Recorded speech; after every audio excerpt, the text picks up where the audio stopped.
안녕하세요. 오늘은 십신 중에서 비견에 대해서 말씀드려 보도록 하겠습니다. 우선 비견 같은 경우에는 일주로 봤을 때 갑인일주, 을묘일주, 무진일주, 무술일주, 기축일주, 기미일주, 경신일주, 신유일주 이렇게 위아래가 되어 있다면 일주로 봤을 때는 이제 비견을 갖고 있는 일주다 이렇게 볼 수 있으니까 이 일주에 갖고 계신 분들은 관심 있게 들으셔도 되겠습니다. 우선 이제 비견의 비자는 견줄비이고요. 견자는 어깨 견자를 쓰고 있죠. 그러니까 어깨를 견주다 이런 뜻을 가지고 있는 그 글자입니다. 일간을 기준으로 해서 나와 오행이 같고 음양이 같은, 그러니까 천간이나 지지의 일간과 같은 색 그리고 같은 음양을 갖고 있으면 비견이다 이렇게 할 수 있습니다. 음양이 다를 경우에는 겁재로 나타나게 되겠죠. 우선 이 비견이라고 하는 것은요, 나와 운동성을 같이 하는 거예요. 나와 같은 방향성을 같이 한다는 이야기예요. 나와 비슷한 색깔을 가졌다든지 나와 비슷한 어떤 면들을 가진 사람들이 내 주변에 많다 이렇게 볼 수 있는 부분이라는 거 알고 계시기 바라겠습니다. 예를 들면 그럼 나와 같은 방향성, 같은 운동성, 비슷한 면이 있다는 거는 뭐 가족으로 봤을 때는 형제, 그리고 자매, 쌍둥이 포함해서죠. 내 형제라든지 내 자매, 혹은 내 친구, 내 동료, 내 선후배, 이런 경우, 혹은 뭐 나랑 같이 일하는 동업자, 경쟁자, 이런 경우 다 쉽게 말하면 이 비견이다 이렇게 볼 수 있어요. 그래서 이런 비견운을 가지고 있는 분들은 나와 비슷한 사람이 내 주변에 되게 많다는 얘기예요. 친구도 많고, 그 다음에 뭐 동업자도 많고, 혹은 뭐 비견운을 어릴 때 가지고 있었다 그러면은 형제가 많다 이렇게 볼 수도 있는 거죠. 그러고 뭐 선후배가 많다. 그렇기 때문에 내 주변에 나와 비슷한 사람이 많기 때문에 이걸 다르게 표현한다 그러면 뭐 모임 같은 게 되게 많은 거예요. 그래서 나를 되게 도와주기도 하고 협력적인 사람이 많고 친목도모하기에도 되게 좋은 일들이 많고 주변에 사람들이 많다. 뭐 동창회, 사회단체 활동 뭐 이런 게 되게 많다고 볼 수 있습니다. 비견운을 가졌다는 것은.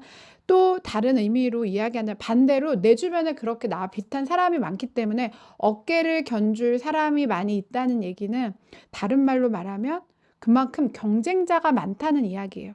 그래서 협력자인 동시에 때로는 이 사람들이 경쟁자가 될 수 있다는 거.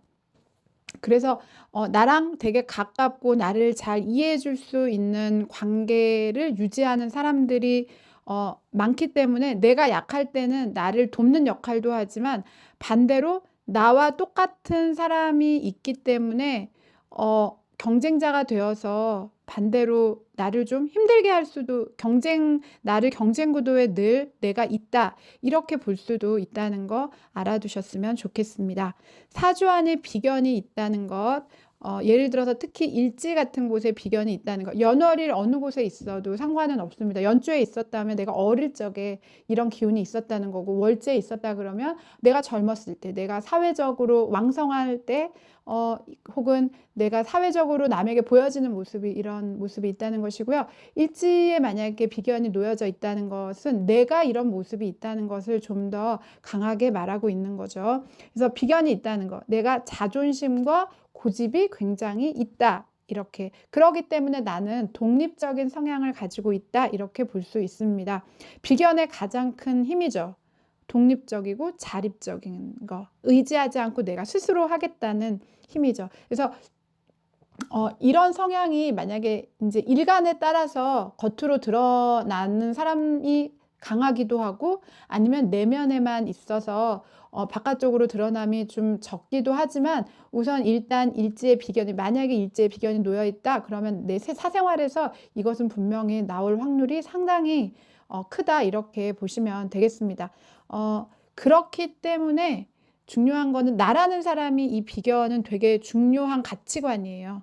내가 어떠하냐, 내 마음이 지금 어떠하냐, 내 생각이 어떠하냐.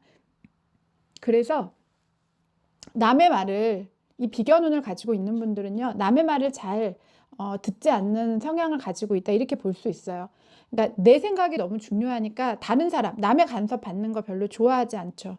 그리고 또 이렇게 남의 어떤 처지라든지 남의 어떤 명령이나 이런 것에 내가 복종하거나 순종하거나 뭐 혹은 또 굴복한다든지 이런 방식은 좋아하지 않아요. 그래서 가급적이면 내가 알아서 하고 더 나아가서는 내가 좀 더 상대보다 이렇게 앞서 나가기를 바라는 그런 마음, 그런 것이 있다 이렇게 볼 수 있겠습니다. 좋게 말하면 상당히 의지가 그러니까 굳고 또 독립정신이라든지 뭐 개척정신 이런 게 상당히 강하다 이렇게 볼 수 있죠. 그래서 다른 사람한테 뭐 지지부진 막 이렇게 부탁을 한다든지 그런 것은 좀 적다 이렇게 볼 수 있겠습니다. 그래서 사주의 비견이 이렇게 강하게 되면요. 그 좀 애로사항이 있을 수가 있는데 그중에서 이제 가장 좀 큰 걸로 본다고 그러면요.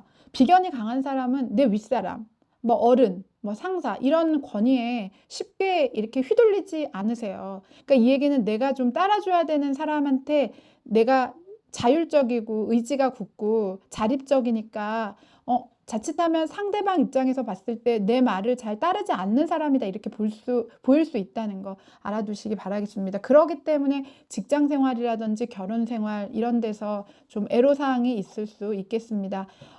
또 대신 이제 큰 장점으로 봤을 때는 자수성가할 수 있는 면이 크죠. 자립적이니까.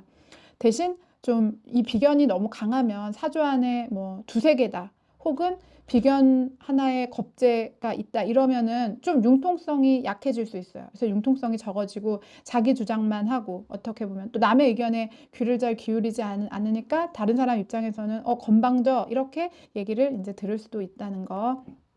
그래서 유의하셔야 되겠습니다. 특히 사주에서 비견, 겁재가 너무 강하게 되면 제일 큰 애로사항 중에 하나는 이런 비겁은 재물의 운을 극하기 때문에 재물 운을 부족하게 만들 수가 있어요. 그리고 또 하나 같은 경우에 남자 같은 경우에서는 사주에서 재라는 것은 여자 운이잖아요. 아내나 애인 운이잖아요. 그렇기 때문에 비겁이 너무 강하면요. 남자 경우에는 애인이나 아내와 불화할 수 있다는 것. 특히 일지에 비겁이 놓여 있는 경우에는 위아래가 같기 때문에 이걸 간여지동이다 이렇게 이야기하는데요. 이때는 배우자 궁이 상당히 좀 불리하다 이렇게 볼 수 있습니다. 왜냐하면은 배우자 궁에 나라는 사람이 또 하나 있는 거예요. 나의 경쟁자가 또 하나 있는 경우이기 때문에 자기 입장에서도 본인 입장에서도 좀 불리하고요. 자기 주장이라든지 고집이 너무 강해가지고 부부관계에는 좀 어려움이 있을 수 있으니까 일제 비겁을 깔고 있는 분들은 유의하셔야 되겠습니다. 그리고 이 비경 같은 경우에는 부모의 누구의 도움 없이 뭐 그게 부모든지 주변의 도움 없이 내가 스스로 자립해서 자수성가하겠다는 이런 성격이 되게 강하니까 강력한 자립심을 가지고 있고요. 자유로움을 추구하고 있어요. 그리고 때로는 자기의 감정에 치우치기가 쉽기 때문에 뭐 누군가 양보하고 누군가와 협동해서 일해야겠다 이렇게 하는 부분이 다른 사람보다 좀 약할 수 있다는 거, 다른 십신보다는 약할 수 있다는 거. 자존심 강력하고요. 남에게 그러니까 지는 것 싫어할 수 있고 특히 여자 같은 경우에는 사회성 강하고 사회활동, 바깥일 같은 거에 되게 관심을 갖고 좋아하면서 이제 다닐 확률 되게 높다는 거. 그리고 비견이 강하면 나서기를 좋아할 수 있어요. 그러니까 직업적으로 봤을 때는 뭐 자유업종 혹은 뭐 활동적인 직업이 좀 좋겠죠. 대신 이제 유의하셔야 되는 거는요. 동업이라든지 공동사업에는 좀 불리해요. 왜냐하면 너무 자립적이고 내 주관성이 강하다 보니까 동업한다든지 공동사업을 하게 되면 상대와 마찰이 있을 수 있다는 거. 사주 안에 만약에 비견 겁재가 있으면서 재성이 사주 안에 깨끗하게 놓여져 있으면 장사로 성공할 수 있거나 사업으로 성공할 수 있는 운이 있다 이렇게 보실 수도 있겠습니다. 아까 말씀드린 것처럼 비견은 재성을 극하기 때문에 편재 정재 두 개를 다 재성을 극하죠. 그래서 극한다는 것은 내가 재를 부린다는 이야기예요. 그러니까 이 얘기는 내가 돈을 소모한다는 의미를 가지고 있는데요. 결국 비견이 강하다는 거는 재물 활동이 되게 많아진다는 이야기예요. 그러면 나는 돈을 모으고 싶은데 재물 활동이 많아지니까 내 재물 창고는 약하게 되는 거죠. 돈을 쓰니까. 모아놨던 재물이 계속 나가야 되니까. 그러니까 이제 재물 활동이 많아져서 내 재물 창고는 줄어든다는 이야기죠. 그렇기 때문에 비견 겁재 강한 사람들은 강한 소비성을 가지고 있어요. 그래서 내가 사고 싶은 것, 이거 필요하다 그러면 이걸 살 수 있는 거예요. 그래서 물론 재물이 없을 때는 재물에 맞게 그렇게 쓰겠지만, 만약에 내가 재물이 꽤 많아지면은 재물을 모으는 것보다는 지출이 많아지기 때문에 과도한 지출 성향을 보일 수 있다는 거 알아두시기 바라겠습니다. 유의하셔야죠. 그러니까 뭐 동료들한테 밥도 잘 사주고요. 뭐 누가 어렵다 그러면 그 사람도 가서 도와줘야 되고요. 그래서 그런데 어쨌든 이걸 전체적인 흐름으로 봤을 때 재물이 바깥쪽으로 나가는 것, 재물 활동이 많아지는 것, 때론 낭비, 이렇게 그런 성향이 있기 때문에 재물 관리에 상당히 유의하셔야 된다는 거 알아두시기 바라겠습니다. 또 비견운 같은 경우에는요, 식상을 생하는 역할을 하기도 하면서 인성의 힘을 빼는 두 가지 역할을 동시에 하죠. 나는 식상을 도와주고 대신 강한 인성의 힘은 빼는, 설계시키는 이 두 가지 역할을 이제 동시에 하게 되는데, 인성이 강한 사람 혹은 인성이 강할 때 비견이 오면 강한 인성의 기운을 이 비견이 약화시켜 준다는 이제 얘기인 거죠. 그러니까 인성이 강하다는 것은, 인성이 많게 되면, 사주에 인성이 많으면 생각이라든지 계획이 많아져요. 그래서 일간이 굉장히 소극적이어져요.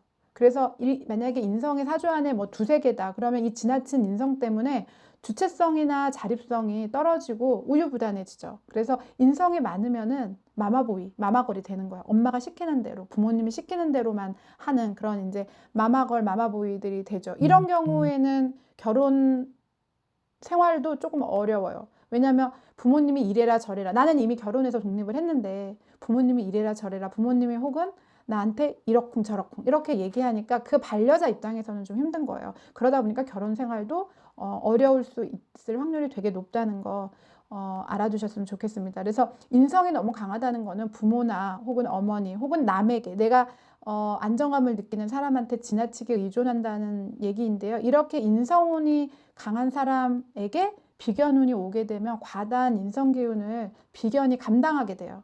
그렇기 때문에 뭐 그동안의 우유부단함, 의존성 이런 거에서 벗어나서 이 비견이 나를 좀 더 주체적이고 과감하게 인생을 살 수 있게 도와준다는 거. 그러니까 대운이나 세운에서 이런 인성이 많은 사람은 대세운에서 비견운이 오는 것이 좋다, 이렇게 볼 수 있겠습니다. 연달아서 제가 비견에 대해서 조금 말씀드릴 텐데요. 너무 길어지는 것 같아서 제가 여기에서 마치고 2탄에서 비견에 대해서 좀 더 말씀을 드리도록 하겠습니다.